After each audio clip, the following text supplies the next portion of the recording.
کوئی ائمہ کو، اولیاء کو، بزرگوں کو، شہداء کو، صالحین کو، انبیاء کو اگر اس مقام پہ لے جاتا ہے جس مقام پہ عیسائیوں نے حضرت عیسیٰ علیہ السلام کو پہنچایا تھا، ہم یہ کہتے ہیں ان سب کو چھوڑ کر اللہ تعالیٰ کی طرف یکسو ہو جاؤ.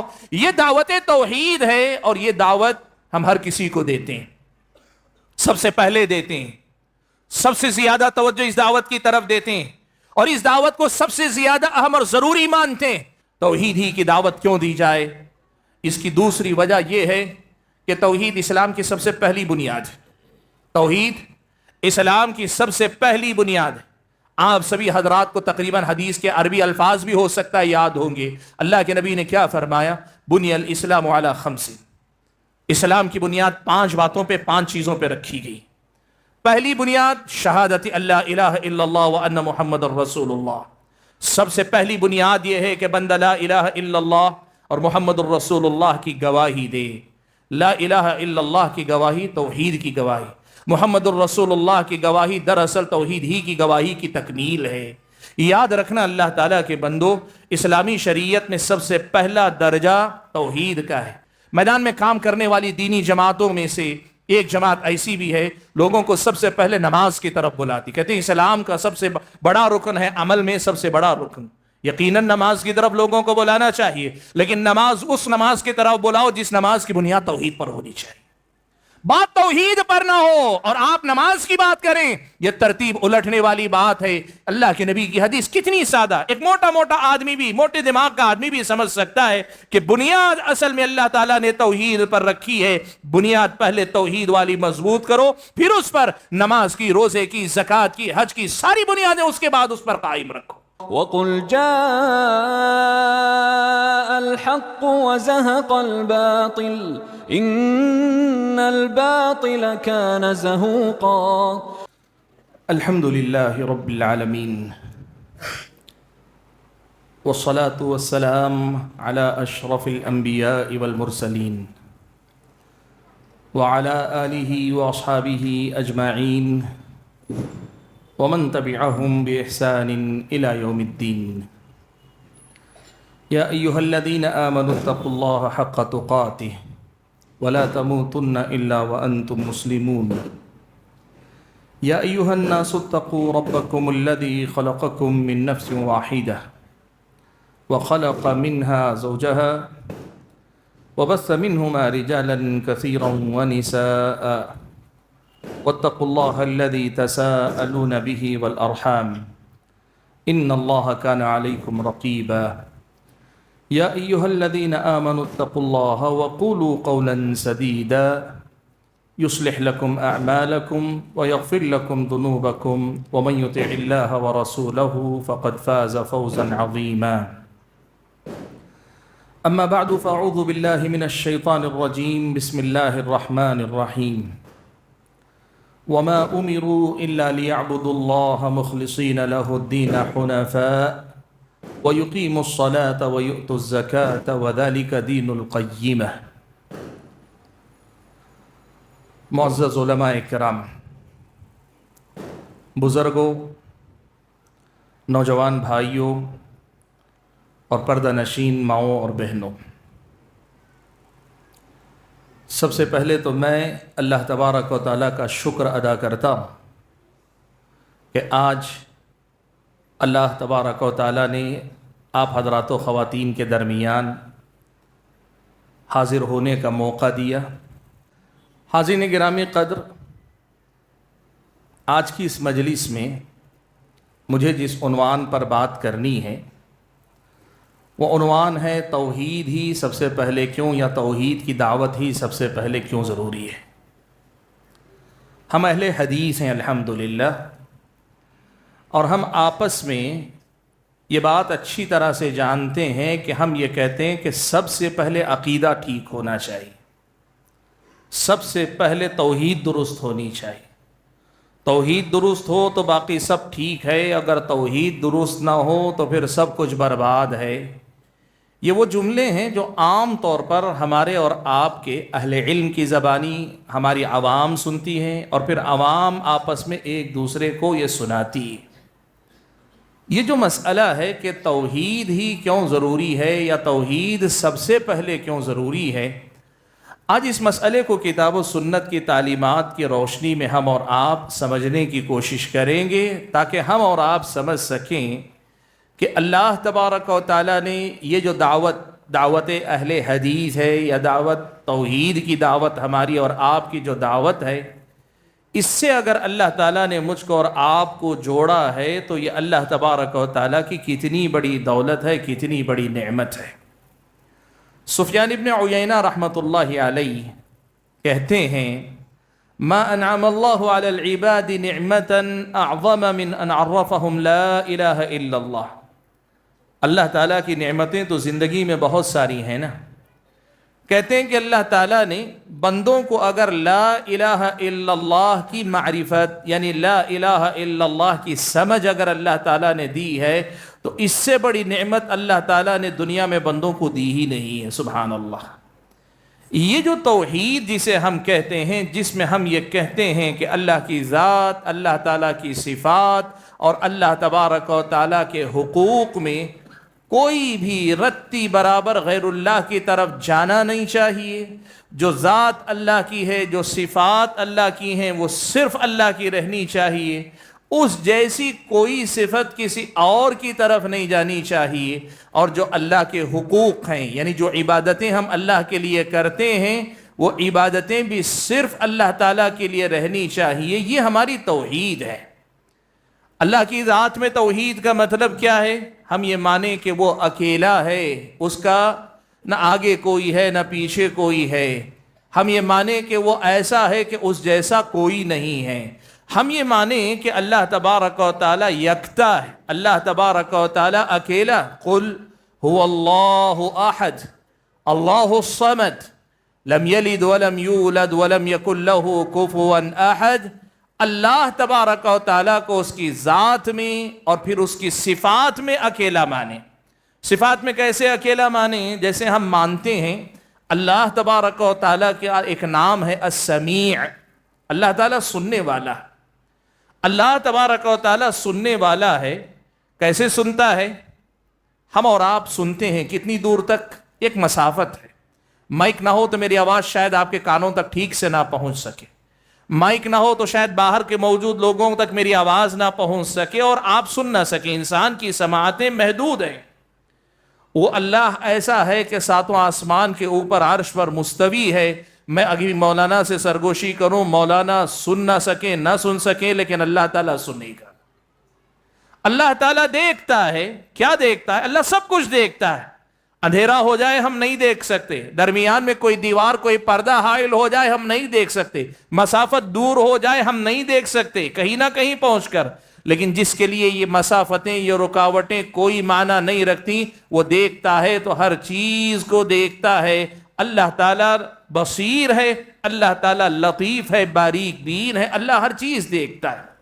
تو یہ جو صفت ہے کہ مسافتیں حائل ہونے کے باوجود دیکھ لینا، سن لینا، یہ اللہ کی صفات میں سے ہیں۔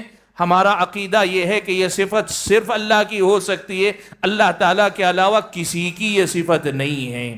آج اگر کوئی کسی ولی کو، کسی پیر کو، کسی فقیر کو، کسی بزرگ کو، کسی نبی کو یہ مانتا ہے کہ وہ کہیں دور ہیں، بغداد میں ہیں، یا پھر یہ کہ ہندوستان کے کسی کونے میں ہیں، اجمیر میں ہیں یا کہیں اور ہیں، اور یہاں سے ہماری وہ پکار سن لیتے ہیں، یہ اللہ تعالیٰ کی صفت غیر اللہ کو دینے والی بات ہے۔ وہ ہیں تو دور لیکن ہمیں دیکھتے ہیں، ہمارے حالات کو جانتے ہیں۔ لیکن جیسے لوگ کہتے ہیں نا، بہت سارے لوگ، کہ ہمارے سینے میں دل میں کیا ہوتا ہے، مرید کے دل میں کیا چلتا ہے پیر صاحب دیکھ لیتے ہیں، یہ اللہ تعالیٰ کی صفت غیر اللہ کو دینے والی بات ہے۔ توحید یہ ہے کہ اللہ تعالیٰ کی ذات بھی اکیلی اور اللہ تعالیٰ کی صفات بھی صرف اللہ تعالیٰ کی۔ اللہ تعالیٰ کی صفات میں سے کوئی ایک صفت یا کسی ایک صفت جیسی کسی اور کی صفت نہیں۔ لیس کمثلہ شیء، اللہ تعالیٰ جیسی کوئی چیز نہیں۔ اس بات کا ہم اور آپ اقرار کرتے ہیں۔ اور تیسری بات میں نے کہی، اللہ تعالیٰ کے حقوق۔ قیام کرنا اللہ کے لیے، رکوع کرنا اللہ کے لیے، سجدہ کرنا صرف اللہ تبارک و تعالیٰ کے لیے، دل کے اندر وہ محبت جو عبادت اور تعظیم کے ساتھ، تعظیم اور جو ہے خضوع کے جذبے کے ساتھ، وہ صرف اللہ کے لیے، ڈر کا وہ درجہ اللہ کے لیے، امیدیں صرف اللہ تعالیٰ سے وابستہ، نفع و نقصان کا مالک صرف اور صرف اللہ تبارک و تعالیٰ ہے۔ اور اتنا ہی نہیں، ہمارا نظر ماننا، ہمارا کسی کے نام پہ چڑھاوے چڑھانا، یہ سب کام جو ہم کرتے ہیں، یہ عبادتیں، یہ صرف اللہ کے لیے ہونی چاہیے۔ نہ غیر اللہ کے نام پہ نذرانہ چڑھ سکتا ہے، نہ غیر اللہ کے سامنے جا کے دس بستہ ہم با ادب کھڑے ہو سکتے ہیں، نہ جا کے کسی کے سامنے رکوع کر سکتے ہیں، نہ جا کے کسی کے سامنے سجدہ کر سکتے ہیں، نہ منتیں نظریں کسی اور کی مان سکتے ہیں۔ یہ اللہ تعالیٰ کے حقوق ہیں، اللہ تعالیٰ ہی کو دینے چاہیے۔ بات مختصر کر کے میں بتا دوں، اللہ کی ذات، اللہ کی صفات اور اللہ تعالیٰ کے حقوق، یہ تمام کی تمام باتیں صرف اور صرف اللہ تبارک و تعالیٰ کے ساتھ خاص رہنی چاہیے۔ قل ان صلاتي ونسكي ومحياي ومماتي لله رب العالمين لا شريك له وبذلك امرت وانا اول المسلمين۔ اللہ کے نبی کہہ دیجیے، ان صلاتی، بے شک میری نماز، ونسکی، میری عبادت یا میری قربانی، ومحیای ومماتی، میری زندگی اور میری موت، للہ، اللہ ہی کے لیے ہے، رب العالمین، جو تمام جہانوں کا پالنہار ہے، پروردگار ہے، لا شریک لہ، کوئی اس کا شریک نہیں ہے، وبذالک امرت، مجھے اسی بات کا حکم دیا گیا ہے اور میں سب سے پہلے فرما برداروں میں سے ہوتا ہوں۔ حاضرین گرامی، قرآن مجید کی جس آیت سے میں نے اپنی گفتگو کا آغاز کیا، اس آیت میں اللہ تعالیٰ نے اسی بات کا حکم دیا، کہا وَمَا أُمِرُوا إِلَّا لِيَعْبُدُوا اللَّهَ مُخْلِصِينَ لَهُ الدِّينَ حُنَفَاءَ وَيُقِيمُوا الصَّلَاةَ وَيُؤْتُوا الزَّكَاةَ وَذَلِكَ دِينُ الْقَيِّمَةِ۔ اللہ نے فرمایا ان کو تو حکم ہی اس بات کا دیا گیا ہے کہ وہ کیا کریں، أَن يَعْبُدُوا اللَّهَ إِلَّا وَمَا أُمِرُوا إِلَّا لِيَعْبُدُوا اللَّهَ، اللہ ہی کی عبادت کریں، مخلصین لہ الدین، اپنے دین کو اللہ ہی کے لیے خالص رکھیں، حنفاء، سب سے منہ موڑ کر اللہ کی طرف یکسو ہو جائیں۔ یہ جو لفظ حنیف ہے نا، اس کے اندر بڑی گہرائی ہے، آپ اس کو اچھے سے سمجھ لیجئے۔ آپ کا دل کسی پریشانی میں گرفتار ہوتا ہے تو آپ دیکھیے کہ آپ کا دل و دماغ کس طرف متوجہ ہوتا ہے، کون آپ کی ان پریشانیوں کا حل کرے گا؟ اگر آپ اللہ تعالیٰ کی طرف متوجہ ہیں، آپ حنیف ہیں۔ آپ اگر کسی کی محبت میں ہیں، محبت میں آپ کس کی محبت میں دیوانے ہیں؟ اگر اللہ کی محبت سب سے زیادہ آپ کے دل میں ہے، آپ سمجھیے آپ حنیف ہیں، آپ کا رخ یکسو ہے، آپ اللہ کی طرف متوجہ ہیں۔ آپ کے دل میں ڈر پیدا ہو رہا ہے یا امیدیں جاگ رہی ہیں، یہ کس سے جڑی ہوئی ہیں؟ اللہ سے جڑی ہوئی ہیں، تو پھر آپ سمجھیے کہ آپ حنیف ہیں، یکسو ہیں۔ اپنے آپ کو اللہ تعالیٰ ہی سے جوڑنے والا بنا لیں، یہی اللہ تعالیٰ نے ہم اور آپ کو حکم دیا ہے، اسی کی طرف اللہ تعالیٰ نے ہم اور آپ کو بلایا ہے، اور اسی کو ہم توحید کہتے ہیں۔ حاضرین گرامی قدر، مجھے توحید کی تفصیل میں جانا نہیں ہے، مختصر سی بنیادی بات کہ ہم جب توحید کی بات کر رہے ہیں تو ذہن میں رکھیے، ہم بتوں کی پرستش سے بھی بندوں کو نکال کر اللہ تعالیٰ کی بندگی کے نام کی بات کر رہے ہیں۔ ہم اسلام کے نام پہ، مسلمانوں کے نام پر اولیاء کے سامنے، مزار کے سامنے، کسی پیر کے سامنے، کسی فقیر کے سامنے، کسی سے بھی کوئی آدمی ایسا کوئی رشتہ رکھتا ہے جو شریعت کے دائرے میں شرک شمار ہوتا ہے، ایسے رشتے کو کاٹ کر اللہ تعالیٰ سے جڑنے کی ہم دنیا کو دعوت دیتے ہیں۔ کیوں ہم یہ دعوت دیتے ہیں، اور سب سے پہلے یہ دعوت کیوں ہم دیتے ہیں؟ سوال یہ ہے کہ ہم کوئی غیر مسلم ہیں، وہ کسی بھی، وہ اگر ہندو ہے تو بتوں کا پجاری، کرسچن ہے تو حضرت عیسیٰ کو خدا کا بیٹا مان کر ان کی مورتی بنا کے پوجنے والا، اور اگر یہودی ہے تو حضرت عزیر کو اللہ کا بیٹا ماننے والا، یا کسی اور مذہب کا ماننے والا، کسی اور چیز کی پوجا کرنے والا، ہم اس سے کہتے ہیں سب کو چھوڑ کر اللہ کی طرف یکسو ہو جاؤ۔ وہی معاملہ مسلمانوں کے اندر، کوئی ائمہ کو، اولیاء کو، بزرگوں کو، شہداء کو، صالحین کو، انبیاء کو اگر اس مقام پہ لے جاتا ہے جس مقام پہ عیسائیوں نے حضرت عیسیٰ علیہ السلام کو پہنچایا تھا، ہم یہ کہتے ہیں ان سب کو چھوڑ کر اللہ تعالیٰ کی طرف یکسو ہو جاؤ۔ یہ دعوت توحید ہے، اور یہ دعوت ہم ہر کسی کو دیتے ہیں، سب سے پہلے دیتے ہیں، سب سے زیادہ توجہ اس دعوت کی طرف دیتے ہیں، اور اس دعوت کو سب سے زیادہ اہم اور ضروری مانتے ہیں، بلکہ ہمارا تو یہ پیغام ہے کہ دنیا کا ہر آدمی، ہر عالم اسی دعوت پر سب سے زیادہ اسے محنت کرنی چاہیے۔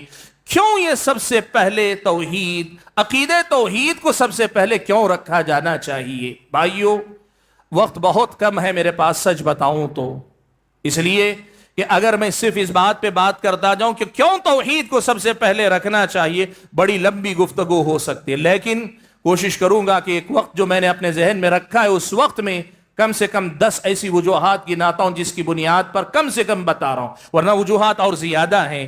کم سے کم 10 ایسی وجوہات گناتا ہوں جو بتاتی ہیں کہ ہم نہیں، ہر مسلمان کو زندگی میں سب سے پہلے توحید کی فکر کرنی چاہیے، سب سے زیادہ عقیدے کی طرف توجہ دینی چاہیے۔ ایسی کیا بنیادیں ہیں، کیا وجوہات ہیں؟ بھائیو، ان میں سب سے پہلی بنیاد یہ ہے کہ دیکھو، اللہ تبارک و تعالیٰ نے قرآن مجید کے اندر یہ بات نازل فرمائی، یہ بات اتاری۔ اللہ نے کہا وَمَا خَلَقْتُ الْجِنَّ وَالْإِنسَ إِلَّا لِيَعْبُدُونَ، میں نے جن اور انس کو پیدا ہی اس لیے کیا کہ وہ میری عبادت کرے۔ اللہ نے کہا وَمَا خَلَقْتُ الْجِنَّ وَالْإِنسَ إِلَّا لِيَعْبُدُونَ، میں نے جن اور انسانوں کو پیدا ہی اس لیے کیا وہ میری ہی عبادت کریں۔ آپ کو معلوم ہے نا، اس کائنات میں اللہ تعالیٰ کی مخلوقات بہت ساری مخلوقات ہیں، لیکن ان مخلوقات میں سے اللہ کے دین کی، شریعت کی مکلف مخلوق، اور مکلف ہونے کا مطلب یہ کہ اگر اپنے عہد و پیمان کو پورا کیا تو جنت ملے گی، اور اگر عہد و پیمان کو پورا نہیں کیا تو جہنم ملے گی۔ ایسی مخلوق صرف دو ہیں، ایک انسان ہے، دوسرے جن ہیں۔ بقیہ ساری مخلوقات وہ مکلف مخلوقات میں سے نہیں۔ اللہ نے فرمایا اِنَّا عَرَضْنَا الْأَمَانَةَ عَلَى السَّمَاوَاتِ وَالْأَرْضِ وَالْجِبَالِ فَأَبَيْنَ أَن يَحْمِلْنَهَا وَأَشْفَقْنَ مِنْهَا وَحَمَلَهَا الْإِنسَانُ إِنَّهُ كَانَ ظَلُومًا جَهُولًا۔ اللہ نے فرمایا یہ جو امانت کا مطلب یہ کہ ذمہ داری کہ اللہ کی توحید، اللہ کی بندگی ہی کرتے رہو گے تو تمہیں جنت ملے گی، ناکام ہوگے تو جہنم میں جاؤ گے۔ یہ مقام اللہ تعالیٰ نے آسمانوں کو دیا موقع۔ آسمان بڑے طاقتور ہیں، بڑے وسیع ہیں، اللہ تعالیٰ نے آسمانوں کے سامنے یہ موقع رکھا۔ اللہ تعالیٰ نے یہ موقع زمین کے سامنے رکھا، زمین کو بھی موقع دیا، اور اللہ تعالیٰ نے پہاڑوں کو بھی یہ موقع دیا۔ یہ تمام مخلوقات طاقتور ہونے کے باوجود اس ذمہ داری کو لینے کے لیے تیار نہیں تھی، اس ذمہ داری کو اٹھانے کے لیے تیار نہیں تھی۔ اللہ نے فرمایا وَحَمَلَهَا الْإِنسَانُ، لیکن انسان نے یہ ذمہ داری قبول کی۔ اب جب ہم اور آپ مکلف مخلوق ہیں تو اللہ نے ہمیں کس چیز کا مکلف کیا؟ کیوں پیدا کیا؟ ہمارے پیدا کیے جانے کا مقصد کیا ہے؟ اللہ نے ہم اور آپ کو اس دنیا میں کیوں بھیجا ہے؟ اللہ نے کہا وَمَا خَلَقْتُ الْجِنَّ وَالْإِنسَ إِلَّا لِيَعْبُدُونَ، میں نے جن اور انس کو پیدا ہی اس لیے کیا کہ وہ میری عبادت کریں، اللہ کی عبادت کریں، اور صرف اللہ ہی کی عبادت کریں۔ دو جملوں میں بڑا فرق ہے۔ اللہ کی عبادت کریں کا مطلب یہ کہ آپ اللہ کی عبادت تو کر رہے ہیں، ساتھ میں غیر اللہ کی عبادت ہو جائے تو کوئی فرق نہ پڑے، لیکن ایک مطلب ہے یہ، لیکن دوسرا جملہ ہے اللہ ہی کی عبادت کریں، تو اس کا مطلب یہ ہوتا ہے کہ یہاں صرف اللہ کی عبادت ہے، کسی اور کی عبادت کی ذرا برابر گنجائش نہیں ہے۔ اللہ نے فرمایا لیعبدونی، میری ہی عبادت کے لیے میں نے ان کو پیدا کیا ہے۔ حضرت ابن عباس رضی اللہ تعالیٰ عنہما کہتے ہیں الا لیوحدون، اللہ نے جن اور انس کو پیدا ہی اس لیے کیا کہ وہ اللہ تعالیٰ کی توحید کو قائم رکھ سکیں، اللہ کی توحید پر قائم رہ سکیں۔ یاد رکھنا، آپ کے ہمارے شرک سے اللہ تبارک و تعالیٰ کی ذات کے برابر کوئی پہنچ نہیں جاتا، لیکن اللہ تعالیٰ کے برابر کسی کو قرار نہ دے کر بھی آپ اللہ تعالیٰ کا کوئی ایک حق بھی غیر اللہ کو دیتے ہیں تو یہ شرک ہے۔ اور یہاں اس آیت کی روشنی میں یہ کہ اللہ تعالیٰ کی توحید ہماری اس دنیا میں پیدا کیے جانے کا مقصد ہے۔ اب آپ بتاؤ، جو ہمارے اور آپ کی اس دنیا میں بھیجے جانے کا مقصد ہو، ہم اس کے لیے نہ جئیں تو پھر کس کے لیے جئیں گے؟ ہم اس کو سب سے زیادہ ترجیح نہ دیں تو پھر کس کو ترجیح دیں گے؟ اللہ کی عبادت نہیں، عبادت میں اللہ کی توحید ہمارا مقصد ہے۔ صرف عبادت نہیں، عبادت میں صرف اللہ کی محبت، اللہ ہی کی کا خوف، اللہ ہی سے امید، صرف اللہ تعالیٰ کی توحید پر قائم رہنا یہ ہمارے پیدا کیے جانے کا مقصد ہے. اور آپ یہ بات جانتے ہیں مقصد کو بار بار یاد دلاتے رہنا چاہیے تاکہ کوئی مقصد کی طرف سے غافل نہ ہو جائے, کوئی مقصد کو بھول نہ جائے, کوئی مقصد سے ہٹ نہ جائے اور کوئی آدمی مقصد کو دوسرے تیسرے نمبر پہ نہ لے آئے. مقصد مقصد رہے اور آدمی مقصد سے جڑا رہے اور سفر اسی منزل مقصود کی طرف چلتا رہے. اسی لیے ہم یہ کہتے ہیں کہ سب سے زیادہ توجہ اور محنت توحید پر ہونی چاہیے. بندوں کی توحید درست رہنی چاہیے, بندوں کو توحید سے جوڑے رکھنا چاہیے. اول و آخر توحید ہی کا کام سب سے زیادہ ہونا چاہیے. اسی لیے کہتے ہیں کہ یہ ہمارے اور آپ کی اس دنیا میں وجود کا مقصد ہے. الا لیوحدون, ابن عباس رضی اللہ تعالیٰ عنہما تفسیر کرتے ہیں اللہ نے ہمیں پیدا ہی اس لیے کیا کہ ہم اس دنیا میں اللہ کی توحید پر قائم رہتے ہوئے زندگی گزاریں. یہ پہلی دلیل ہے, پہلی وجہ ہے جو قرآن و سنت میں مجھ کو اور آپ کو ملتی ہے. حاضرین گرامی قدر, پیارے نبی صلی اللہ علیہ وسلم حدیث قدسی میں اس بات کی وضاحت فرماتے ہیں. کہتے ہیں, صحیح مسلم کی روایت ہے کہ اللہ تعالیٰ نے فرمایا, حدیث قدسی یعنی اللہ کے نبی اللہ کے حوالے سے بات نقل کر رہے ہیں. کہتے ہیں کہ اللہ نے فرمایا انی خلقت عبادی کلہم حنفاء, میں نے اپنے بندوں کو پیدا کیا تو سارے بندوں کو میں نے حنیف پیدا کیا تھا, یکسو بنا کر پیدا کیا تھا. وہ سب کے سب اللہ تعالیٰ ہی کی طرف متوجہ تھے. دوسرے الفاظ میں سب موحد تھے, سب کو اللہ تعالیٰ نے توحید پر پیدا کیا. فَاجْتَالَتْهُمُ الشَّيَاطِينَ, لیکن شیطانوں نے ان کو اچک لیا. ابلیس اور اس کی ذریت نے ان کو اللہ کی توحید سے ہٹا لیا, غافل کر دیا. آج آپ یہ بات دیکھ لیجئے, اللہ کے بندے کھاتے اللہ کا ہیں, پیتے اللہ تعالیٰ کا ہیں, رہتے اللہ کی زمین پہ ہیں, استعمال اللہ تعالیٰ کی نعمتیں کرتے ہیں, لیکن اللہ تبارک و تعالیٰ سے زیادہ ان کی زندگی میں غیر اللہ کی جگہ ہے. اللہ تعالیٰ سے زیادہ ان کے رشتے ناتے غیر اللہ سے مضبوط ہیں. اور آپ یہ بات اچھی طرح سے جانتے ہیں, اسلام کے نام لیوا کلمہ پڑھنے والے کتنے ایسے ہیں جمعہ میں حاضری کبھی چھوٹ بھی جاتی ہے, جمعرات کی شام کسی مزار میں حاضری ان کی نہیں چھوٹتی ہے. اللہ تعالیٰ سے رشتہ ان کا نہیں, غیر اللہ سے ان کا رشتہ ہے. اللہ کے بندو, ایسے حالات میں یہ مقصد زندگی یاد نہ دلایا جائے تو پھر دنیا میں کیا کام کیا جائے؟ اس سے بڑا کام کیا ہوگا؟ اس سے بڑا جو ہے ہمارے اور آپ کی مصروفیت کیا ہوگی؟ مشن اس سے بڑا کیا ہوگا کہ بندوں کو اللہ تعالیٰ کی طرف واپس لوٹنے کی دعوت دی جائے, انہیں حنیف بنایا جائے, ان کو حنیفیت کی طرف واپس لایا جائے, بالفاظ دیگر توحید کی دعوت ان کے اندر دی جائے. اس سے بڑا کام کیا ہوگا؟ حاضرین گرامی قدر, توحید ہی کی دعوت کیوں دی جائے؟ اس کی دوسری وجہ یہ ہے کہ توحید اسلام کی سب سے پہلی بنیاد ہے. توحید اسلام کی سب سے پہلی بنیاد ہے. آپ سبھی حضرات کو تقریباً حدیث کے عربی الفاظ بھی ہو سکتا ہے یاد ہوں گے. اللہ کے نبی نے کیا فرمایا؟ بنی الاسلام علی خمس, اسلام کی بنیاد 5 باتوں پہ, 5 چیزوں پہ رکھی گئی. پہلی بنیاد شہادت اللہ الہ الا اللہ وان محمد الرسول اللہ. سب سے پہلی بنیاد یہ ہے کہ بندہ لا الہ الا اللہ اور محمد الرسول اللہ کی گواہی دے. لا الہ الا اللہ کی گواہی توحید کی گواہی, محمد الرسول اللہ کی گواہی دراصل توحید ہی کی گواہی کی تکمیل ہے. یاد رکھنا اللہ تعالیٰ کے بندو, اسلامی شریعت میں سب سے پہلا درجہ توحید کا ہے. پھر کہا وَإِقَامُ الصَّلَاةِ, نماز, پھر اس کے بعد زکوٰۃ, پھر اس کے بعد حج, اور اس کے بعد ذکر کیا صوم رمضان, رمضان کے روزوں کا. اب اس کا مطلب کیا ہے معلوم آپ کو گھر بنانا ہے, آپ کو گھر بنانا ہے تو کیا کبھی ایسا ہوتا ہے دیواریں اٹھانے کے بعد آپ بنیاد تعمیر کرتے ہیں؟ کبھی ایسا ہوتا ہے کہ آپ چھت ڈالنے کے بعد پھر بنیاد قائم کرنے کی بات کرتے ہیں؟ کبھی ایسا ہوتا ہے کہ آپ جو ہے گھر کو نقش و نگار سے سنوار لیتے ہیں, جو کچھ آپ کو اندر سے ڈیکوریشن کرنا ہے کر لیتے ہیں, اس کے بعد جا کے زمین کھود کے آپ بنیاد بناتے ہیں؟ دنیا میں اتنی موٹی سی بات اگر ہم اور آپ سمجھ رہے ہیں تو پھر یہ سوال کیوں پیدا ہو کہ توحید پر محنت پہلے کیوں کی جائے؟ اس لیے کہ دین کی پہلی بنیاد یہ بنی الاسلام علی خمس, میں سب سے پہلی بنیاد اللہ کے نبی نے کیا بیان فرمائی؟ کہ شہادت اللہ الہ الا اللہ, لا الہ الا اللہ کی گواہی دو, اللہ کی توحید کا اقرار کرو, اللہ کی توحید کی گواہی دے کر اپنی زندگی میں اس توحید پر قائم اور دائم رہو.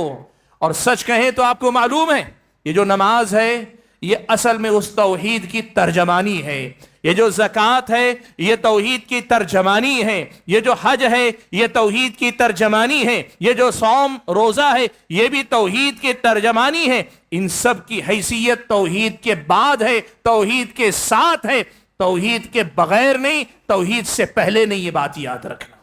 آج ایک بہت اہم بات آپ کو آپ جانتے ہیں میدان میں کام کرنے والی دینی جماعتوں میں سے ایک جماعت ایسی بھی ہے لوگوں کو سب سے پہلے نماز کی طرف بلاتی، کہتے ہیں اسلام کا سب سے بڑا رکن ہے، عمل میں سب سے بڑا رکن۔ یقیناً نماز کی طرف لوگوں کو بلانا چاہیے، لیکن نماز اس نماز کی طرف بلاؤ جس نماز کی بنیاد توحید پر ہونی چاہیے۔ بات توحید پر نہ ہو اور آپ نماز کی بات کریں، یہ ترتیب الٹنے والی بات ہے۔ اللہ کے نبی کی حدیث کتنی سادہ، ایک موٹا آدمی بھی، موٹے دماغ کا آدمی بھی سمجھ سکتا ہے کہ بنیاد اصل میں اللہ تعالیٰ نے توحید پر رکھی ہے۔ بنیاد پہلے توحید والی مضبوط کرو، پھر اس پر نماز کی، روزے کی، زکوٰۃ کی، حج کی ساری بنیادیں اس کے بعد اس پر قائم رکھو۔ اصل چیز ہے توحید، اور توحید کے بعد اس کے اوپر نماز ہے۔ اصل چیز ہے توحید کہ بندہ اگر توحید ہی میں خلل کا شکار رہے تو پھر نماز کا اللہ تبارک و تعالیٰ کے پاس کوئی اعتبار باقی نہ رہے۔ اللہ کے نبی نے اسی لیے کہا بنی الاسلام علی خمس، تو اسلام کی بنیاد 5 چیزوں پہ رکھی گئی ہے۔ ان میں سے ایک اہم بنیاد یہ ہے کہ بندے کی توحید پر محنت پہلے ہونی چاہیے، عقیدے پر بندے کی محنت ہونی چاہیے، بندے کا عقیدہ سب سے پہلے نمبر پہ آنا چاہیے۔ اسلامی شریعت نے ہم اور آپ کو یہی سکھایا۔ حاضرین گرامی قدر، یہ پیارے نبی صلی اللہ علیہ وسلم کی حدیث کی روشنی میں دوسری وجہ ہے جس کی وجہ سے توحید پر سب سے پہلے کام کرنا چاہیے۔ تیسری وجہ، قرآن مجید میں اللہ تبارک و تعالیٰ نے ایک مسئلہ یہ بیان فرمایا کہ اللہ تبارک و تعالیٰ نے جتنے بھی انبیاء اور رسولوں کو بھیجا، جتنے بھی انبیاء اور رسول اللہ تعالیٰ نے بھیجے، آپ کو معلوم ہے آدم علیہ السلام پہلے انسان بھی ہیں، پہلے نبی، پہلے رسول حضرت آدم علیہ السلام۔ حضرت آدم سے لے کر پیارے نبی محمد صلی اللہ علیہ وسلم تک جتنے بھی انبیاء آئے، ہر قوم کے حالات الگ الگ تھے۔ سمجھیے اس بات کو، ہر قوم کے حالات الگ الگ تھے۔ آدم علیہ السلام اترے تو وہ توحید پر تھے، وہاں کوئی شرک نہیں، کوئی گمراہی نہیں تھی۔ پہلے نبی حضرت آدم، وہ خود موحد ہیں اور وہی پہلے انسان ہیں۔ اب اس کے بعد جو اولاد ہوئی انہی کے گھر کی اولاد ہے، وہ بھی توحید پر آ رہی ہے۔ پہلے نبی وہ جو توحید پر ہیں۔ نوح علیہ السلام کے زمانے میں حضرت نوح کی قوم شرک میں مبتلا ہے۔ اور اگر ہم بنی اسرائیل کے انبیاء کی بات کریں تو بنی اسرائیل کے انبیاء میں حضرت موسیٰ کے بعد سے حضرت عیسیٰ کے آنے تک درمیان میں اگر آپ دیکھیں گے کئی انبیاء اللہ تعالیٰ نے بھیجے جو انبیاء اخلاقی خرابی، معاملات کی خرابیوں کی اصلاح کا کام کر رہے تھے۔ قوم لوط بد اخلاقی کا شکار ہے۔ شعیب علیہ السلام کی قوم وہ بہت زیادہ اپنی طاقت پر گھمنڈ کرنے والی قوم۔ قوم عاد کا بھی یہی قریب حال ہے۔ اور نوح علیہ السلام کی قوم شرک اور بت پرستی کے ساتھ ساتھ طبقاتی امتیاز، اونچ نیچ کو اہمیت دینے والی قوم ہے۔ اور ایسے ہی آپ اگر دیکھیں گے پتہ چلے گا حضرت ابراہیم علیہ السلام کی قوم بت پرست ہے۔ الگ الگ انبیاء، الگ الگ حالات، لیکن سارے انبیاء اور سارے حالات میں اللہ نے ہر نبی کو اسی بات کا حکم دیا کہ آپ کو بنیادی کام اسی توحید کا کام کرنا چاہیے۔ اللہ نے قرآن مجید میں یہ بات واضح الفاظ میں بیان فرمائی، وَمَا أَرْسَلْنَا مِن قَبْلِكَ إِلَّا رِجَالًا نُوحِي إِلَيْهِ۔ اللہ نے فرمایا کہ آپ سے پہلے ہم نے جن کو بھی رسول بنا کر بھیجا نا، ان کو ہم نے کیا کی؟ یہی وہی بھیجی، أَنَّهُ لَا إِلَهَ إِلَّا أَنَا فَاعْبُدُونِ، کہ اللہ تعالیٰ کے علاوہ کوئی معبود برحق نہیں، اللہ ہی کی عبادت کرو۔ بھائیو دیکھو، آج ہمارے لوگ طرح طرح کے بہانے کرتے ہیں، کہتے ہیں کہ جو ہے ہندو کو بلائیں گے، کرسچن کو بلائیں گے تو توحید کی بات کریں گے۔ مسلمان تو کلمہ گو ہے، مسلمان تو کلمہ پڑھتا ہے، اسے کیا توحید سمجھائیں گے؟ آپ یہ سمجھو انبیاء جو بھیجے گئے مشرک قوموں میں بھی بھیجے گئے، مسلمان قوموں اس دور کے مسلمان قوموں کے اندر بھی بھیجے گئے، لیکن اللہ نے ہر نبی کو اسی بات کا حکم دیا کہ آپ دعوت دیجئے تو کس بات کی طرف؟ اللہ کی توحید کی طرف بلائیے۔ سورہ انبیاء کی یہ آیت آپ کو یاد رکھنی چاہیے۔ حالات الگ ہو سکتے ہیں، قومیں جدا ہو سکتی ہیں، گمراہیاں الگ الگ قسم کی ہو سکتی ہیں، بت پرستی بھی ہو سکتی ہے، اخلاقی خرابیاں بھی ہو سکتی ہیں، معاملات کا بگاڑ بھی ہو سکتا ہے، لیکن ہر قسم کے بگاڑ کے علاج کی شروعات ہوتی ہے اسی توحید کی درستگی سے ہوتی ہے، اور اسی توحید کی درستگی سے ہونا چاہیے۔ یہ قرآن مجید کی واضح تعلیم ہے جو بتاتی ہے کہ ہمیں توحید پر سب سے زیادہ محنت کیوں کرنی چاہیے۔ حاضرین گرامی قدر، قرآن مجید کی یہ جو آیت سورہ انبیاء کے میں نے آپ کے سامنے پڑھی ہے، یہ بڑی واضح آیت ہے۔ آپ اگر اس آیت کے ساتھ سورہ شعراء 19ویں پارے کی آیت ہے، آپ اگر دیکھیں گے اللہ نے الگ الگ انبیاء کے واقعات نقل کیے ہیں۔ ہر نبی کا اپنی قوم کے ساتھ جو مکالمہ ہوا، ڈسکشن جو ہوا، بات چیت جو ہوئی، اللہ نے اس کا ذکر کیا۔ آپ دیکھیں ہر نبی اپنی نصیحت کا آغاز کرتے ہیں فاتقوا اللہ واطیعون، فاتقوا اللہ واطیعون، اللہ کا تقوی اختیار کرو اور میری اطاعت و فرما برداری کرو، اللہ سے ڈرو اور میری فرما برداری کرو۔ وجہ کیا ہے بھائیو؟ بگاڑ چاہے جو بھی ہو، آغاز اصلاح کا اگر اللہ کی توحید سے ہوتا ہے تو پھر اللہ کے فضل و کرم سے ہر بگاڑ کے سدھرنے کا امکان ہوتا ہے۔ اور اس کے مقابلے میں اللہ کی توحید کو ایسے ہی ڈھیلا ڈھالا رکھ دیا جائے، اللہ تبارک و تعالیٰ کی توحید کو پیچھے چھوڑ دیا جائے تو کئی بار آپ محنت کر کے بھی لوگوں کو بدل نہیں پائیں گے۔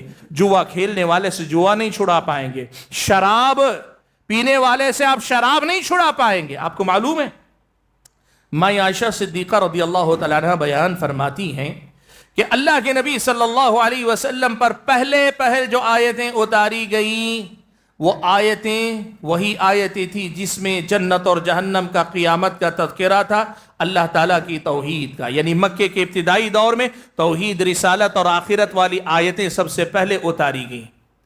ماں عائشہ کہتی ہیں کہ پھر اس کے بعد جا کر اللہ تعالیٰ نے حلال و حرام کی باتیں اتاری، شراب کی حرمت اللہ نے بعد میں اتاری۔ اور کہتی ہیں حضرت عائشہ خود، اگر ایسا نہ کر کے پہلے ہی مشرکین سے کہا گیا ہوتا تم شراب چھوڑ دو تو وہ کہتے ہیں ہم شراب نہیں چھوڑیں گے۔ شراب چھوڑنے کے لیے ان کے اندر وہ توحید بٹھائی گئی پہلے۔ شراب چھوڑنے کے ساتھ قتل و خون کے سے منع کیا گیا۔ ماں عائشہ کہتی ان سے کہا جاتا کہ قتل مت کرو تو کہتے نہیں ہم باز نہیں آ سکتے، یہ قتل و خون تو ہماری شان ہے، ہماری طاقت کا مظاہرہ۔ لیکن وہ توحید اور آخرت کی بات جب سینوں میں اتار دی گئی اور پھر کہا گیا کہ تم قتل سے باز آؤ، وہ باز آ گئے۔ بھائیو اس مسئلے کو سمجھو کہ انبیاء علیہم السلام نے ہر قسم کے معاشرے میں بنیادی کام توحید پر کیا۔ اصل کام توحید پر ہونا چاہیے۔ آپ چاہے جو انقلاب لانا چاہے، تعلیمی انقلاب، تہذیبی انقلاب، اخلاقی انقلاب، معاشی انقلاب، آپ کسی بھی قسم کا انقلاب لانا چاہتے ہو، بنیادی کام سب سے پہلے ان کا رشتہ اللہ تعالیٰ سے درست کرواؤ، اللہ کی توحید پر محنت کرو کہ یہی انبیاء کی سنت ہے۔ اور ماں عائشہ کہتی ہیں اللہ تعالیٰ نے ایسے ہی لوگوں کو ہدایت دی۔ نبی علیہ السلام نے انہی خطوط پر کام کر کے اللہ کے نبی صلی اللہ علیہ وسلم نے لوگوں کی اصلاح فرمائی۔ بھائیو چوتھا نقطہ جو ذکر کرنا چاہوں گا وہ یہ کہ انبیاء کے بعد خود آخری نبی، پیارے نبی صلی اللہ علیہ وسلم جو نبوت کے سلسلے کی آخری کڑی، آپ صلی اللہ علیہ وسلم کی زندگی آپ دیکھو، 23 سالہ نبوت والی زندگی، نبوی زندگی، جن میں سے 13 سال آپ نے مکہ میں گزارے تقریباً، اور تقریباً 10 سال اللہ کے نبی نے مدینہ میں گزارے۔ آپ اہل علم سے پوچھ کر دیکھیں، پڑھے لکھے ہیں تو آپ پڑھ کر دیکھیں، مکے میں جب تک اللہ کے نبی رہے نا، قرآن کی جتنی بھی سورتیں اتری، ان سورتوں کا بنیادی محور اور مرکز 3 باتیں تھیں: توحید، رسالت اور آخرت۔ اس کے بعد مدینے کے 10 سال میں جو آیتیں اتری، ان میں احکام بھی اتارے گئے، حلال و حرام، فرائض، واجبات، یہ سب اتارے گئے، لیکن ان کے ساتھ بھی توحید کو اللہ تعالیٰ نے جاری و ساری رکھا۔ اس کا مطلب کیا ہے معلوم آپ کو؟ اس کا مطلب یہ ہے کہ نبی علیہ السلام کی نبوی زندگی کا سب سے بڑا کام کیا تھا؟ یہ توحید پر کام کرنا تھا۔ اللہ کے نبی نے سب سے زیادہ توجہ کس پر دی؟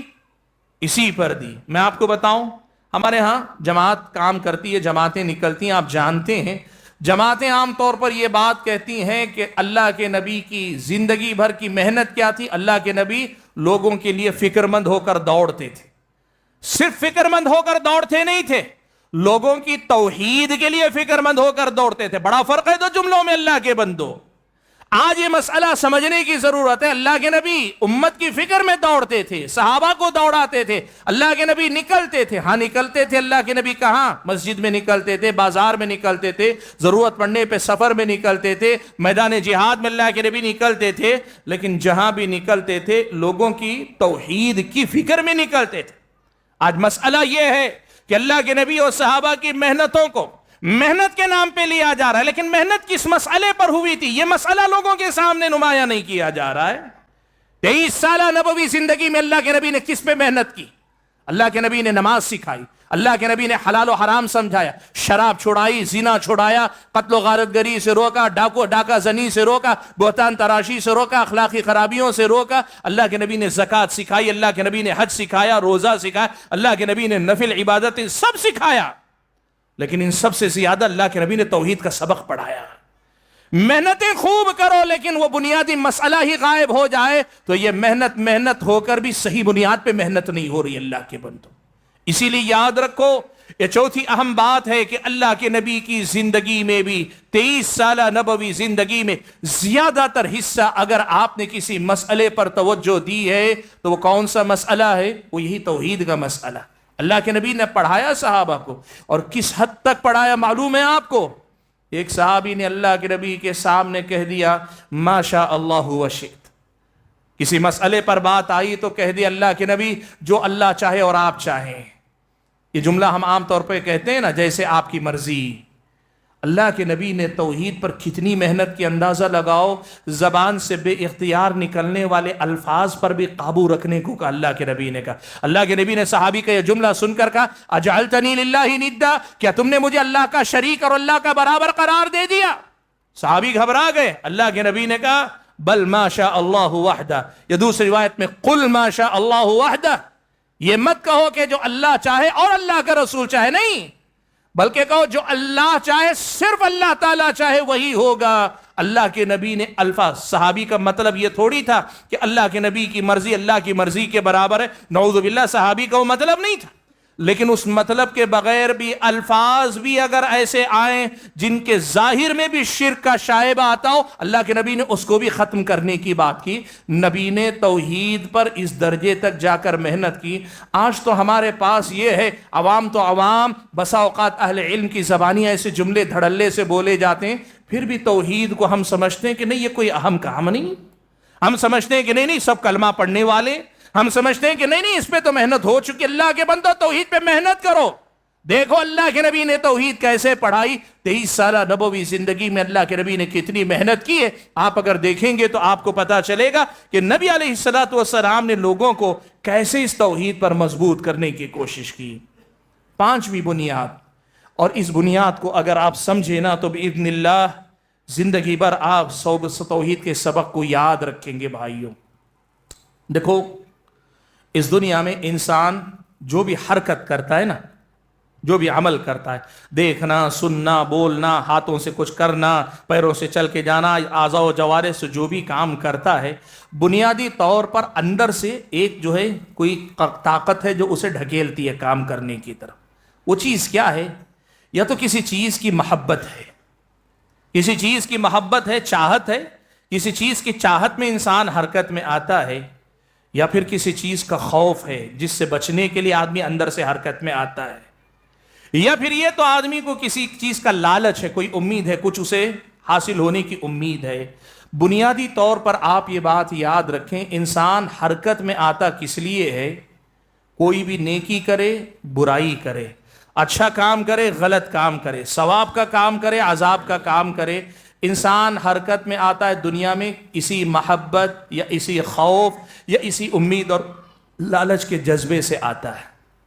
آپ یہ بات یاد رکھو، بندے کو اگر دنیا سے محبت ہوگی تو دنیا کی محبت اندر سے حرکت دے گی، وہ دنیا ہی کمائے گا.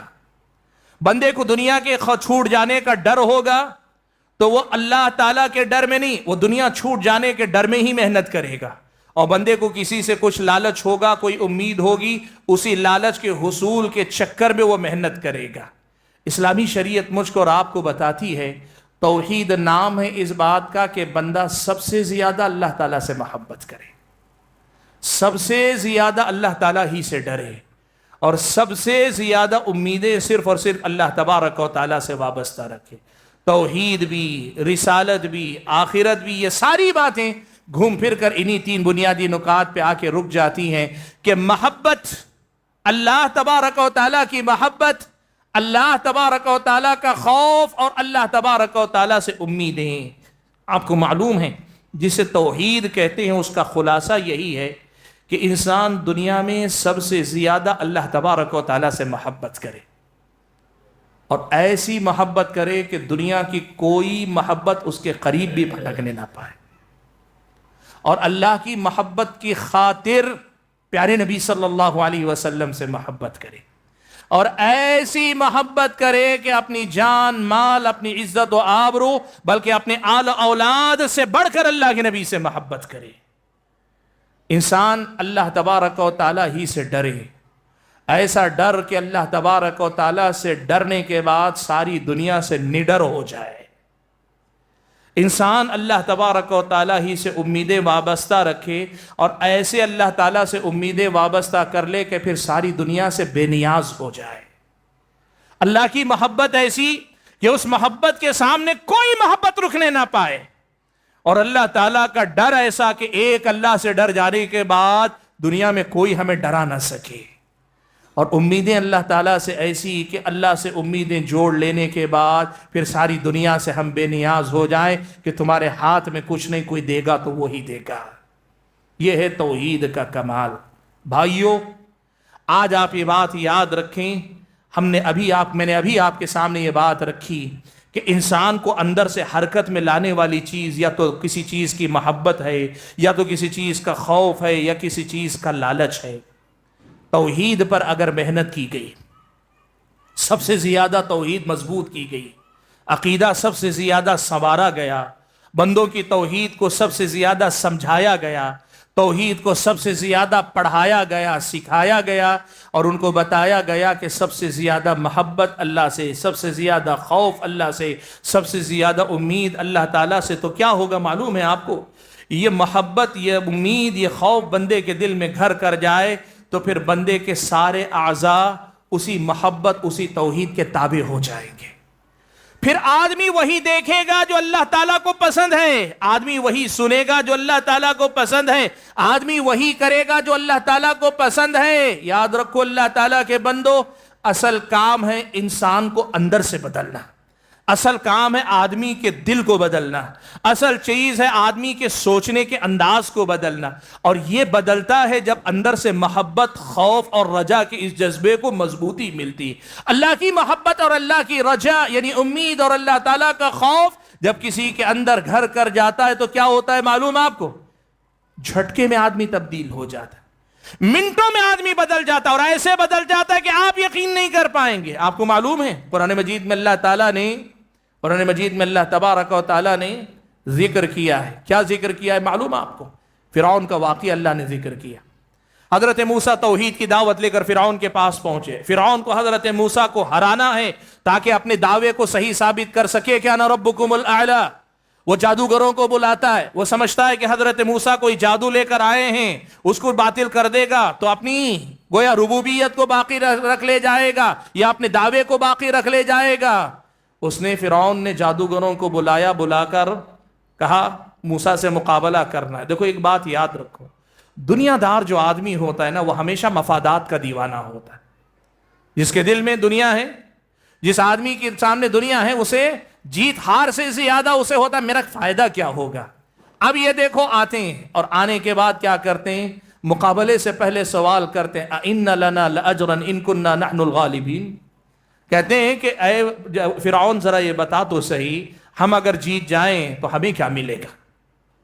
ہم اگر موسیٰ کو شکست دے لے جائیں ہمیں کیا ملے گا؟ اور فرعون بھی جانتا ہے کہ ان کی رگ کہاں ہے.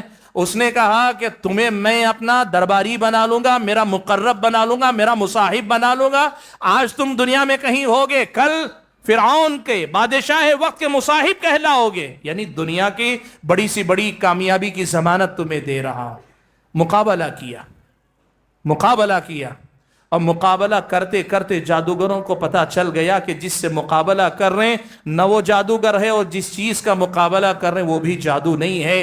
سمجھ گئے، ایمان لے آئے، آمنا بربی، کہا کہ ہم اللہ پر رب العالمین پہ ایمان لا رہے ہیں، رب موسیٰ و ہارون، جو ہارون اور موسیٰ کا رب ہے، اللہ پر ایمان لے آئے۔ اب دیکھو ایک بات یاد رکھو، جو آدمی دنیا دار ہوتا ہے نا، جس آدمی کے دل میں دنیا کی محبت ہوتی، وہ دنیا کا ڈرپوک ترین انسان ہوتا ہے۔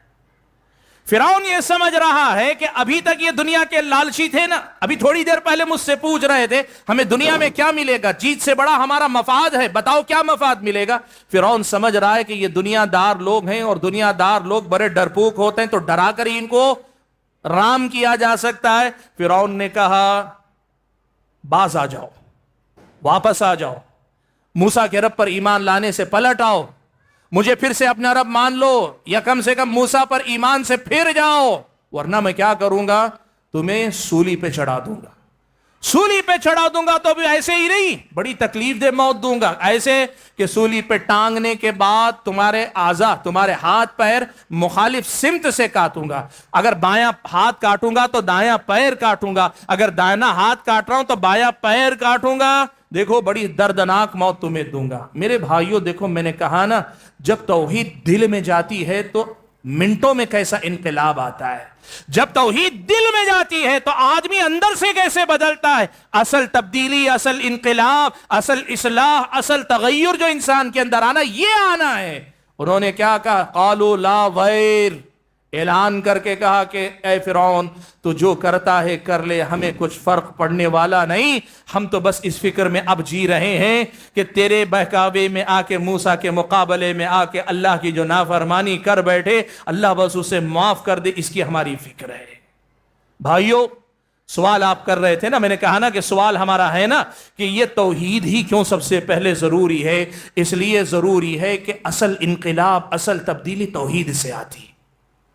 آپ یقین کرو اللہ تعالیٰ کے بندو، آپ یقین کرو بغیر توحید کے آپ کی نماز نہیں ہوتی، آپ کی زکوٰۃ نہیں ہوتی، آپ کا حج نہیں ہوتا، آپ کا روزہ نہیں ہوتا۔ بغیر توحید کے آپ کے اندر وہ تبدیلی نہیں آ سکتی، وہ زندگی آپ کے اندر نہیں پیدا ہو سکتی۔ اسی لیے سب سے زیادہ محنت، سب سے زیادہ توجہ اگر کسی مسئلے پر دینی ہے تو وہ اللہ رب ذوالجلال کی توحید ہے۔ بھائیو میں یہاں اس موقع پہ رک کے ایک بڑی اہم بات آپ کے سامنے کرنا چاہوں گا۔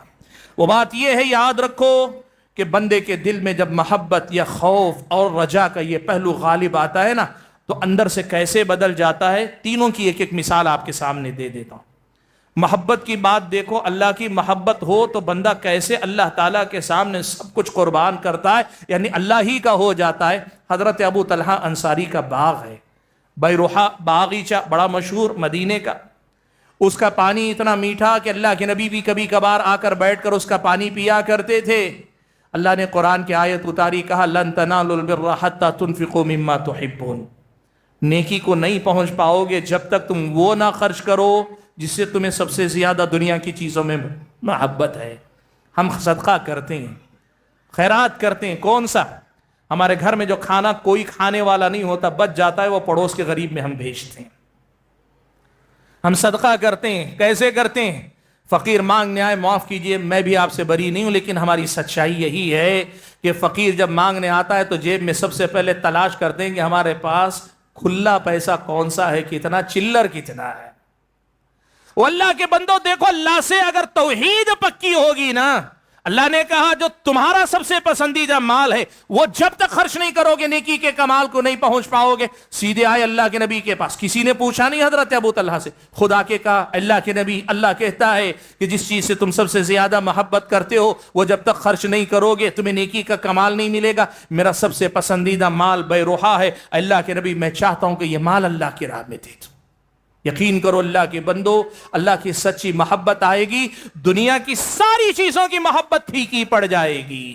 اور امید کی بات کریں، امید کی بات کریں تو آپ کو معلوم ہے حضرت ابو بکر صدیق نے جنگ تبوک کے موقع پہ کیا کیا تھا؟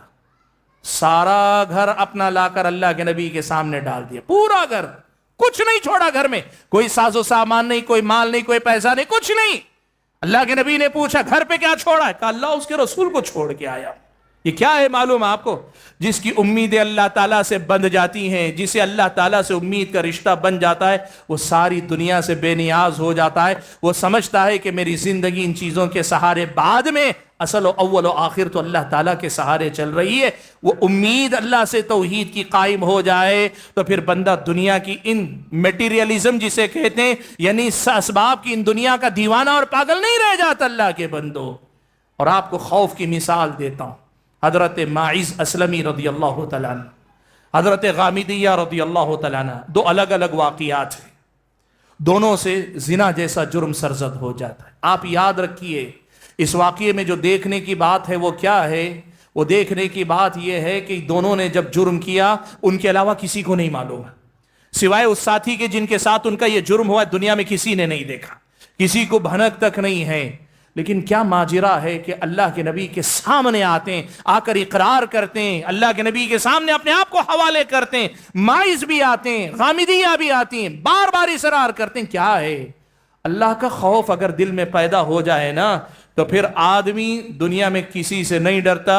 اور دوسری طرف یہ بھی ہے کہ اللہ کے خوف کے بعد کوئی گناہ نہیں کرتا, لیکن اگر گناہ ہو بھی جائے تو آدمی اتنا بے چین رہتا ہے کہ کبھی اپنے گناہوں کی طرف سے غافل نہیں ہو سکتا. بھائیو, اسی لیے یاد رکھو توحید پہ سب سے زیادہ محنت کرو. جب توحید مضبوط ہوگی تب ہمارے عمل میں ایسی تبدیلی آئے گی. یہ جو کردار صحابہ کے ہم دیکھتے ہیں نا, یہ اصل میں اس توحید کی دعوت کی برکت ہے, اس توحید کا اثر ہے, اس توحید کا فائدہ, اس توحید کا ثمرہ ہے کہ اتنی بڑی تبدیلی صحابہ کی زندگی میں ہم اور آپ دیکھ رہے ہیں. حاضرین گرامی قدر, بات آج آپ کے سامنے ایک بڑی اہم کرنے جا رہا ہوں. دیکھیے ہمارے سماج میں دینی جماعتیں بہت ساری ہیں, بہت ساری دینی جماعتیں, تنظیمیں کام کرتی ہیں. آج کھلی دعوت ساری دینی تنظیموں کے ذمہ داروں کو, اللہ کی خاطر آپ نے اپنی ترجیحات الگ الگ رکھی. کچھ دینی تنظیمیں ہیں, بہت ساری دینی نہیں ہیں, قوم کی تعلیم پر کام کرنے والی رفاہی تنظیمیں, خدمت خلق کے موضوع پہ کام کرنے والے افراد ہیں. وہ سب چاہتے ہیں, سب امت کی بھلائی کے لیے کام کرنا چاہتے ہیں. میں آج آپ کو اس بات کی دعوت دینا چاہتا ہوں, 100 سال آپ کی تنظیموں کو ہو گئے, 50 سال آپ کی تنظیموں کو ہو گئے, 60-70 سال کے قریب آپ کی تنظیموں کو ہو گئے, لیکن آپ جو خواب دیکھ رہے تھے, آپ کے ذمہ دار جو خواب دیکھ رہے تھے, وہ شرمندہ تعبیر نہیں ہو سکے. اس کی وجہ کیا ہے معلوم؟ آپ نے معاشی اصلاح, اخلاقی اصلاح, سماجی اصلاح جو بھی کرنی چاہیے, توحید کو کہیں پیچھے رکھ کر کرنے کی کوشش کی. اسی لیے آپ اپنے مقاصد میں پوری طرح کامیاب نہیں ہو پا رہے ہیں. ایک مرتبہ اپنی ترجیحات میں توحید کو لاؤ, سب سے پہلے نمبر پہ توحید کو لا کر دیکھو. جو تبدیلی پیارے نبی صلی اللہ علیہ وسلم نے زمانے جاہلیت کے اس بگڑے ہوئے معاشرے میں دکھائی نا, اللہ کے فضل و کرم سے آپ بھی دیکھیں گے. آپ نے دیکھا, ماضی قریب کی تاریخ میں آپ دیکھ لیں, اس ملک کی نہیں دنیا کی ایک بڑی دعوت, بڑی تبلیغ شیخ محمد بن عبد الوہاب رحمۃ اللہ علیہ کی دعوت ہے. انہوں نے توحید کو مرکز بنایا, بنیاد بنایا. اللہ تعالیٰ نے کیسی کامیابی دی اس سماج کے اندر. آج بھی اگر آپ جا کے دیکھیں گے, خامیاں کوتاہیوں سے انکار بھی نہیں. وہ نہ فرشتے ہیں, نہ جو ہے آسمان سے اتری مخلوق ہیں. انسان ہونے کے ناطے ان کے حکمرانوں سے ان کی عوام تک آپ خرابیاں گنا سکتے ہیں. لیکن آج یہ بات دعوے سے کہہ سکتا ہوں, آج آپ اس سماج کے اندر جا کر دیکھ لیں, آج اس سماج کے اندر جا کر دیکھ لیں, ان کا ان پڑھ آدمی بھی توحید کے معاملے میں اتنا پکا نظر آتا ہے کہ آج ہمارے اپنے ملک کے پاس پڑھے لکھے لوگوں کے پاس وہ توحید نہیں ہوگی. مجھے بہت یاد آتا ہے ایک واقعہ. ہم اکثر یونیورسٹی سے مدینہ, مسجد نبوی کی طرف مدینہ میں, اور مسجد نبوی سے یونیورسٹی کی طرف جاتے تھے تو ٹیکسی کیا کرتے تھے, ٹیکسی کو لیتے تھے, اور ٹیکسی چلانے والے جو عام طور پہ وہ بدو قسم کے, ان پڑھ گنوار قسم کے لوگ, جیسے ہمارے ہاں یہاں ان پڑھ قسم کے لوگ جو ہے گاڑیوں کے ڈرائیور بنتے ہیں نا, بہت سارے پڑھے لکھے بھی ہو سکتے ہیں, لیکن عام طور پہ جو ہوتے ہیں اسی قسم کے وہ لوگ ہیں. ایک ہم سوار ہوئے تو وہ کہنے لگا کہاں سے ہیں, حال چال پوچھ رہا ہے. ہمارا بات چیت ہوئی, ہم نے کہا ہم ہندوستان سے ہیں, تو فوراً بولا صحیح ہندوستان سے ہو؟ ہاں. تو کہنے لگا کیا یہ سچ ہے کہ ہندوستان کے لوگ چوہے کی پوجا کرتے ہیں؟ کیا ہندوستان کے لوگ چوہے کی پوجا کرتے ہیں؟ تو ہم نے اس کو کہا کہ ہاں, گنیش جی کے سامنے جو رکھا رہتا ہے, چوہا بھی رہتا ہے, لوگ کرتے ہیں پوجا کرنے والے, ان کی اپنی ہے. وہ آدمی جو ہے کہہ رہا باللہ, ان کا انداز ہوتا ہے عربوں کا, کہا باللہ, سچ میں, واقعی. اور اس تعجب سے پوچھ رہا الانسان یعبد الفیران, انسان چوہوں کی پوجا کر سکتا ہے؟ واللہ کے بندو یہ توحید کہاں سے؟ یاد رکھنا, جب محنتیں صحیح بنیادوں پہ کی جاتی ہیں, عالم تو عالم ہے, عام آدمی بھی اپنے اندر اتنی مضبوط توحید رکھنے والا ہو سکتا ہے. اسی لیے بھائیو, یہ مثال ہے ماضی قریب کی. تمام دینی جماعتیں, تحریکیں, آپ جو کرنا ہے کریں, لیکن اس سے پہلے, سب سے پہلے نمبر پہ توحید کی بات کریں. اور جب توحید پہ کام کریں گے, بقیہ چیزوں کو بھی آپ کو خود بخود درست کرنا پڑے گا, کتاب و سنت کے منہج کے مطابق لانا پڑے گا. اور اسی سیاق میں میں ایک بات ذکر کروں جمعیت اہل حدیث کے ہمارے اپنے علماء اور عوام سے. بھائیو, اللہ کا فضل و کرم ہے کہ توحید اور اتباع سنت ہماری اس دعوت کا, اس جماعت کا, اس جمعیت کا بنیادی پیغام ہے. ہم اس بنیادی پیغام کے علم بردار تھے اور ہیں اور انشاءاللہ رہیں گے. لیکن پچھلے چند سالوں کی ایک مشاہدہ میں آپ کے سامنے پیش کرتا ہوں. ہمارے سماج میں ایک بہت بڑا مسئلہ یہ ہے کہ اب ذمہ داروں کو علماء کی ضرورت محسوس نہیں ہوتی. نوجوان کوئی سینٹر قائم کر لیا, ان کو علماء کی ضرورت محسوس نہیں ہوتی. 4-6 نوجوان سوشل میڈیا پہ کوئی مائک وائک لے کر بیٹھ گئے, علماء کی ضرورت محسوس نہیں ہوتی. اور بہت سارے نوجوان جو دوسری تنظیموں کی دیکھا دیکھی اپنی ترجیحات طے کر رہے ہیں, ان کو علماء کی رہنمائی کی ضرورت نہیں محسوس ہوتی. تو نتیجہ کیا ہے معلوم ہے؟ آج ہمارے نوجوان تعلیم پہ کام کر رہے ہیں, رفاہ عام, خدمت خلق پہ کام کر رہے ہیں, یا بیٹی کو بچانے کی بات کر رہے ہیں, بیٹی کو پڑھانے کی بات کر رہے ہیں, سب کچھ کر رہے ہیں. میں یہ نہیں کہتا کہ یہ کرنا غلط ہے, نہیں. لوگ سیاست پہ کام کر رہے ہیں. ملک کے بدلتے حالات میں, ملک میں جس طرح مسلم قوم کے مسائل دن بدن بڑھائے جا رہے ہیں, اس میں مسلم مسائل کے کام کرنے کی بات کر رہے ہیں. یاد رکھو, ان میں سے کسی کام کو نہ میں چھوٹا کہتا ہوں, نہ غیر ضروری کہہ رہا ہوں, نہ یہ کر رہا ہوں کہ مت کرو. آپ یاد رکھو اس بات کو. ایک بات یاد رکھنا, یہ سارے کام ہمیں توحید پر محنت کرتے ہوئے کرنا ہے, توحید کے ساتھ اس پر محنت کرنا ہے, توحید کے کام کو پیچھے چھوڑ کر نہیں کرنا ہے. آج اس کا بڑا افسوس ہے کہ دیکھا دیکھی ہمارے نوجوان نقالی کے عادی ہو گئے. فلاں تنظیم خدمت خلق کا کام کر رہے, ہم بھی فلاح انسانیت پہ کام کریں گے, ہم بھی خدمت خلق کا کام کریں گے. توحید کا کام کون کرے گا؟ اللہ کے بندو. اتباع سنت کا پیغام کون سنائے گا؟ اللہ تعالیٰ کے بندو. آپ سنو, پڑھو. میں نے کہا نا, اصل تبدیلی, آپ جو تبدیلی لانا چاہے توحید پر اگر اس کی بنیاد ہوگی تب جا کر یہ کام ہوگا. حاضرین گرامی قدر, میں نے جیسے کہا کہ بات بہت دور تک جائے گی, میں سارے اسباب آپ کے سامنے گناتا رہوں گا, لیکن میں بات کو مختصر کر کے آگے لے جانا چاہتا ہوں. دیکھیے, توحید پر دعوت سب سے پہلے اس لیے بھی کرنی چاہیے کہ اللہ کے نبی کا یہ حکم ہے ہمیں کہ سب سے پہلے توحید کی دعوت. اللہ کے نبی صلی اللہ علیہ وسلم نے حضرت معاذ کو یمن کی طرف بھیجا. یہ چھٹی وجہ بتا رہا ہوں. میں نے کہا 10 بتاؤں گا, باقی وقت میں تیزی سے ختم کر لوں گا, زیادہ وقت نہیں لوں گا آپ کا. چھٹی وجہ میں آپ کے سامنے بتا رہا ہوں. اللہ کے نبی نے حضرت معاذ ابن جبل کو یمن کی طرف بھیجا تو کہا, یا معاذ انک تاتی قوما اہل کتاب فلیکن اول ما تدعوہم الیہ شہادت ان لا الہ الا اللہ وان محمد رسول اللہ. اے معاذ, تو یمن کی طرف تمہیں بھیج رہا ہوں, تم اہل کتاب کے پاس جا رہے ہو. اہل کتاب جو آسمانی کتاب رکھتے ہیں, تمہیں سب سے پہلے جس چیز کی دعوت دینی چاہیے وہ لا الہ الا اللہ کی دعوت دینی چاہیے, اور اس بات کی گواہی کی طرف بلانا چاہیے کہ محمد اللہ کے رسول ہیں.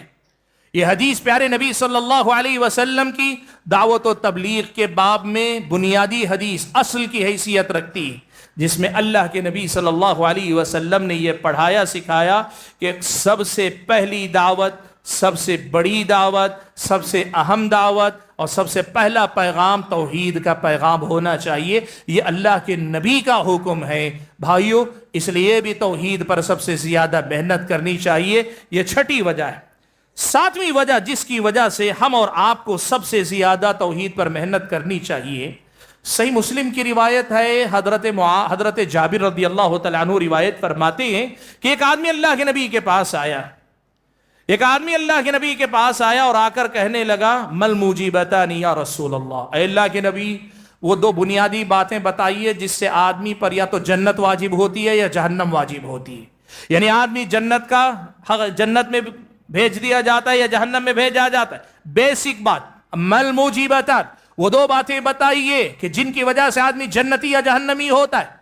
آپ کہیں گے دین سارا کا سارا یا تو جنتی بنائے گا یا جہنمی بنائے گا. صحابی کے پوچھنے کا مطلب یہ کہ نیکی کے کام بہت سارے ہیں اور گناہ کے کام بھی بہت سارے ہیں. آپ وہ بنیادی بات بتائیے جس سے بندہ جنت کا مستحق ہو سکتا ہے, اور وہ بنیادی غلطی گناہ بتائیے جس سے آدمی جہنمی ہوتا ہے. پیارے نبی صلی اللہ علیہ وسلم نے دو ٹوک اور سادہ الفاظ میں ایک ہی بات کہی.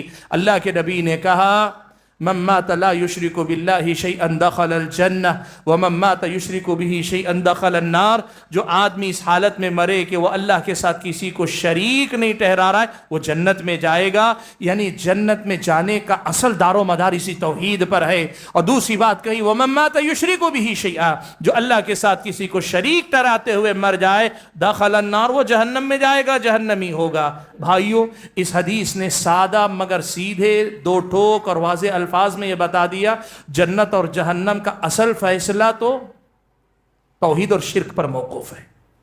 اور جب ہم اور آپ یہ کہہ رہے ہیں ہم انسانیت کو جہنم سے نکال کر جنت کی طرف لے جانا چاہتے ہیں, تو اصل کام کرنا ہے شرک مٹا کر توحید کی طرف لانے, شرک کے خاتمہ اور توحید پر لوگوں کو لانا, شرک سے ہٹا کے توحید کی طرف لانا, اسی پر محنت کرنا چاہیے. یہ حدیث بھی بتلاتی ہے کہ توحید پر سب سے زیادہ محنت کرنی چاہیے. اور بھائیو, اگلی وجہ جس کو آپ 7ویں وجہ کہیے یا 8ویں وجہ, 7 تو ہو گئے, 8ویں وجہ یہ کہیے, اللہ کے نبی صلی اللہ علیہ وسلم نے ایک بڑی اہم بات بتائی.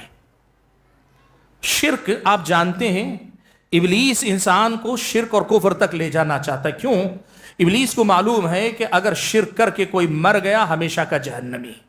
اللہ نے فرمایا نا, اللہ تعالیٰ نے فرمایا ان اللہ لا یغفر ان یشرک به ویغفر ما دون ذلک لمن یشاء, کہ بغیر توبہ کے اگر کوئی مر جاتا ہے تو شرک کے علاوہ اللہ چاہے تو تمام گناہ معاف کرے گا, لیکن شرک کے سلسلے میں اللہ نے ابھی سے فیصلہ سنا دیا, اللہ معاف نہیں کرے گا.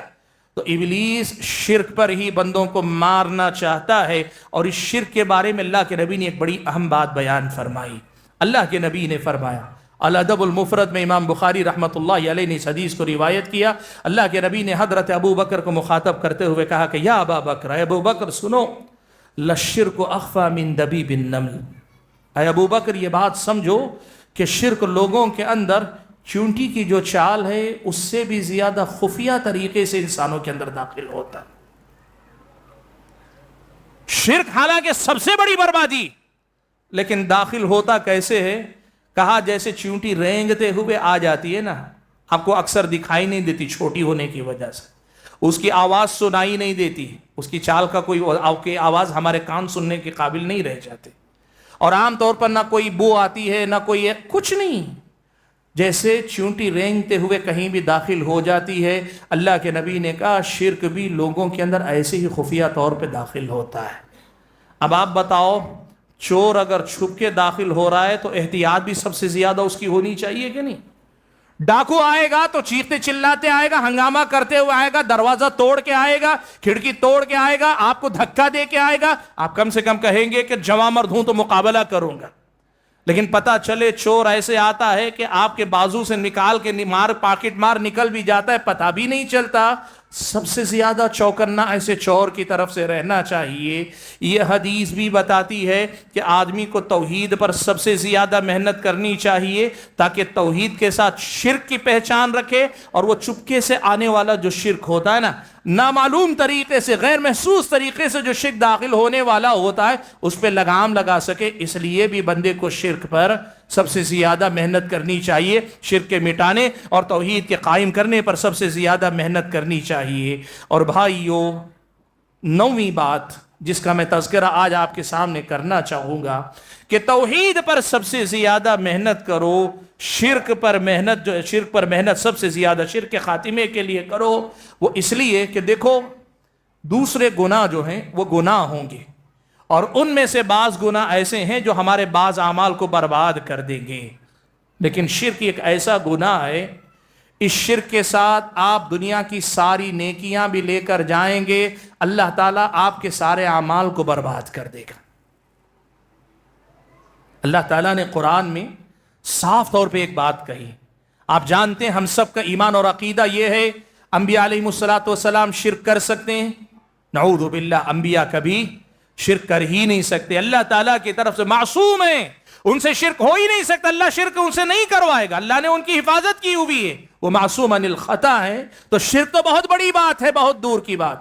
اور پیارے نبی صلی اللہ علیہ وسلم، اللہ کے نبی صلی اللہ علیہ وسلم تو انبیاء کے سردار ہیں، اللہ کے نبی کے بارے میں سوچنا بھی اس بارے میں بہت بڑی گستاخی ہو سکتی ہے کہ ہم یہ سوچیں کہ نعوذ باللہ اللہ کے نبی سے ایسا کوئی جرم سرزد ہو سکتا ہے۔ لیکن ایک بات سنو، قرآن میں اس کے باوجود اللہ تعالیٰ نے دو مقامات پہ، ایک جگہ انبیاء کے بارے میں اور ایک جگہ اللہ کے نبی کے بارے میں ایک بڑی اہم بات کہی۔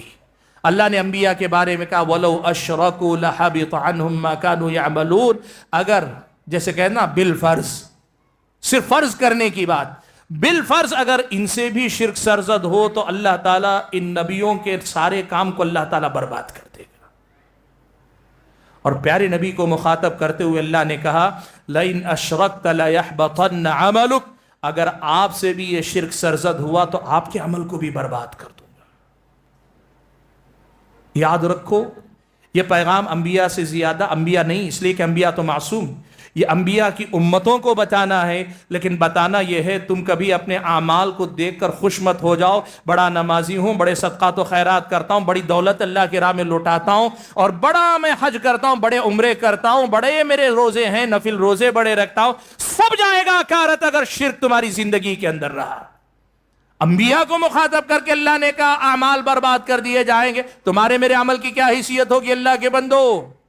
اسی لیے یاد رکھو بندوں کی توحید پر محنت کرو، اور یاد رکھو کبھی یہ مت کہنا، ہمارے بھائی بھی بہت سارے جو یہ کہتے ہیں، کیا کہتے ہیں پتہ، ہم اہل حدیث ہیں، ہمارا عقیدہ پکا ہے، غلط کہتے ہیں آپ۔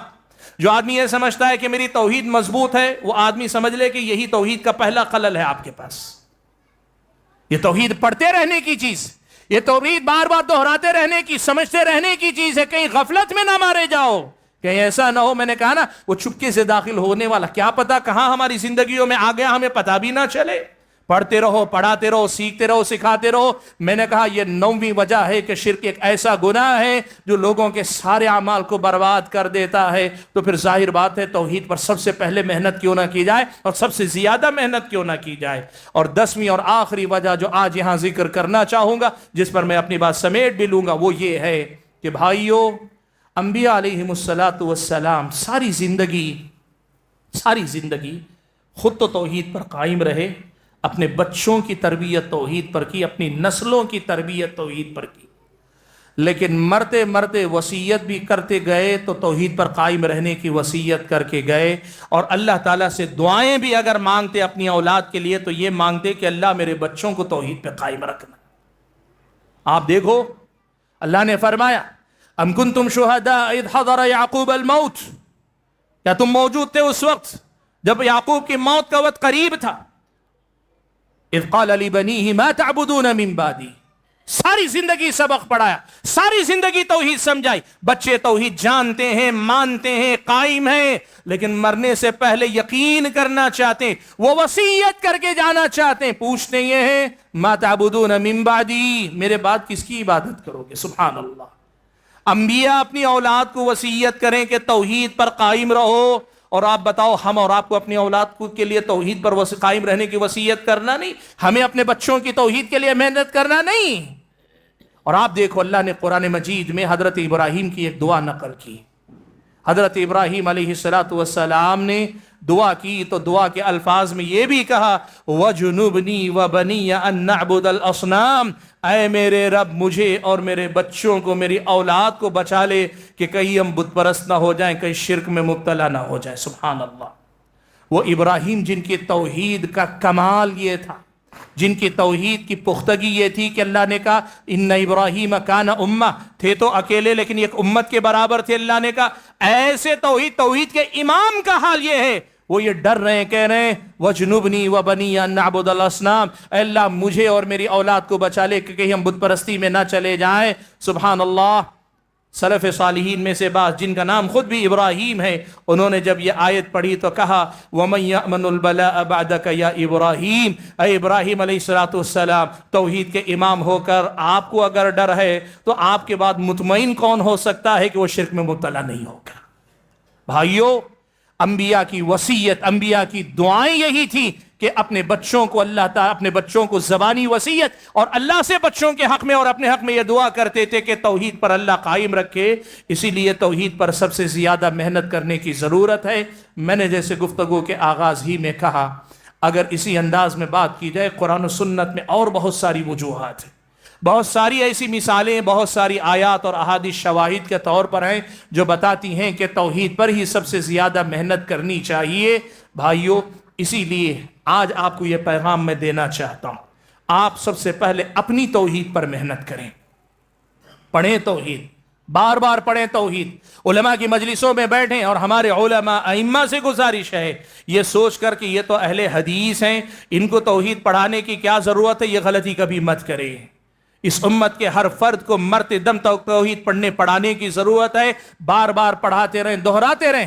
ہر تھوڑی مدت کے بعد توحید کے موضوع پہ خطبہ جمعہ دیا کریں، ہر تھوڑے دن کے بعد توحید کے موضوع پہ کوئی درس دیا کریں، ہر چند دن کے بعد ایسی کسی مجلس میں لوگوں کے سامنے توحید کو بتائیں. اور خاص طور پر سماج میں شرک کی کیا کیا شکلیں آ رہی ہیں ان کو لوگوں کے سامنے نمایاں کر کے بتائیں کہ یہی تو اصل دین ہے، یہی تو اصل دین ہے. فَأَقِمْ وَجْهَكَ لِلدِّينِ حَنِيفًا فطرت اللہ التي فطر الناس علیها لا تبدیل لخلق اللہ. اقم وجہک للدین حنیفا، سب طرف سے رخ موڑ کر اللہ ہی کی طرف متوجہ ہو جاؤ کہ یہی تمہارا دین ہے.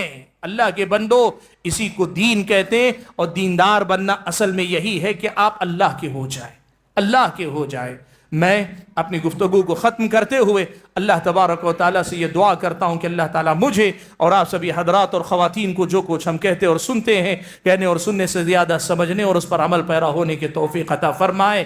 اللہ تعالیٰ توحید کا سبق ہر صبح ہر شام پڑھنے پڑھانے کے توفیق عطا فرمائے.